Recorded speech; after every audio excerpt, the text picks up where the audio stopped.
if anyone at home does not know my name, the name is Gable Steveson. I'm the Olympic gold medalist and currently in the WWE right now and a world team member for 2023. How's everybody doing? Thank you for the warm welcome. Gable, going out there and dominating. The matches were closer this time, right? Was it 12-1, right? Yes. 12-1 at the Open, and then you go out there and he gets a takedown on you. I thought it was going to be smash mode, but you did pick them apart, yes. Right? But being in control like you are, what's it like being in such control and to be able to turn the switch whenever someone double legs you and wakes you up? Yes, I feel like a lot of people think like if you beat guy 12-1 in freestyle, the difference might not be the same thing next week because freestyle is so unreliable. Freestyle is such a crazy game. It's different than folk style. You got to let him up. There's push-out points and passivity. There's so much extra that comes with this game. And Mason Paris is a great competitor. No knocking him. He's the best guy in America, right behind me. And people saw it today. But I went out there and I did my thing. I came home with the victory, and that's all that matters. How have you trained for stuff like this, right? Obviously, you're split between WWE and freestyle wrestling. What's your training like, and how did you prepare for it? How I prepared for this, there was a couple weeks block that I get off, and so I'm at home. I train about 3-4 weeks. I know it's kind of shallow, but I do what I can just because my profession is at being in WWE now, and I love it. I'm having a great time. Amateur wrestling and pro wrestling too. Have you put a gap between you and Petrashvili and Akul? Have you put a gap in between you and those guys, even with your limited amount of freestyle training and more of your WWE, taking bumps, learn how to perform? Have you still put space in between you and them from 2021 in Tokyo? Of course. I'm 23 years old now. I was 21 back then. I was young. Now I'm getting to the age where guys develop manly muscle, get mature in the mind and the body and everywhere else, and I feel like my gap is getting wider and wider by everyone else, and I got to go out there and prove it. Words don't do much in amateur wrestling, but that's how I feel. Where have you made the biggest gains since then, since Tokyo? Staying motivated, staying in position the whole time. I feel like the first match, getting taken down, I fell out of position, tried to do some funky stuff that wasn't me.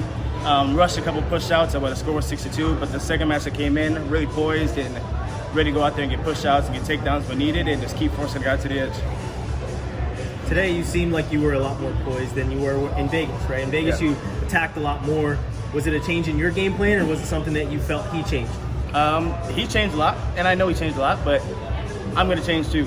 And he's going to go out there and he's going to try to have his separation. He's going to try to put on his points and shoot his double leg and single leg and things we know that are coming. But me personally, you got to stay poised. We've been in that spot before where you get taken down and it's 3-2 and you got to score again. And so, just great match overall. That's what I believe.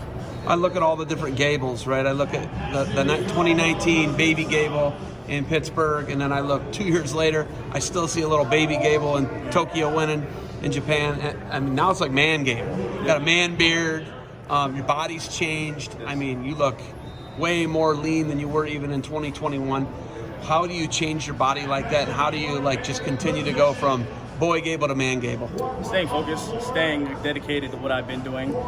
Winning the Olympics is not an easy task, and winning it in 2024 is not going to be an easy task. It's going to be harder than it was before because you got to do it once, got to do it again, and doing it again is the hardest part. I feel like if you ask any pro athlete, winning the WWE Championship, the UFC Championship, NBA Finals is going on right now. Any championship is hard to win, but you got heart, and you got the right food plans, you got the right training, you got the right people around you, you got the right surrounding system, everything's going to go right for you. So you're in for 2024? Yes, hopefully I'm in for 2024. We're going to take it one day at a time right now. I'm glad to be on the world team, and I'm glad to go to Belgrade, Serbia in September. Now you took some... You mentioned about staying motivated. Oh man, as an amateur wrestler, what motivates me is giving people a good time. I feel like we're so caught up and you gotta get your hand raised, you gotta leave the mat. There's no characteristics of anybody, and I feel like I wanted to break that stigma. And I know not a lot of people are gonna like it, but at the end of the day, I hope they show up and watch Gable Steveson. That's all that matters. Gable, how much did you miss competition from Detroit until the Open? I miss it a lot. I'm young, so the competitive edge was always there. The fire burns. You want to go out there and put on a good show for the people, and that's what I'm here for. I feel like I'm here for a really good time, and I feel like I'm not here for a long time. So I hope every time I go out there, people soak it up and enjoy every last chance they get of me. You took some time away, obviously, and there were some guys that were putting a crown on their own head in your absence. Yeah. What's something that is that something that really motivates you to kind of come back and show them that you are the person that sits on top and it's not them?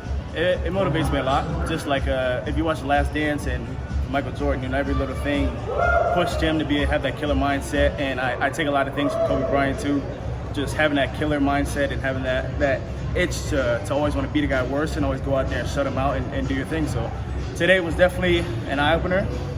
5-0, 6-2. I expected 2 tech falls, but hey, we're gonna take the wins. We're gonna move forward, and we're gonna see everybody again.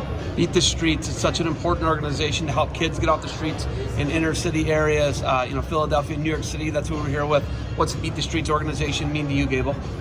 I really like seeing all the kids. I really like seeing all the young kids that came up to me and really want to autograph a picture. And a lot of times these guys don't see us, and for us to go out there and be the person that they see live and we come out here and we put on a good show, and so many people are going to be on the world team, be crowned the world team spots today. I want these kids to remember that if there's someone that looks like them, that they idolize and they want to be like, that they can be like that person in their own person. Congrats, Gable. Congrats. Thanks, See you Gable. later. What's up?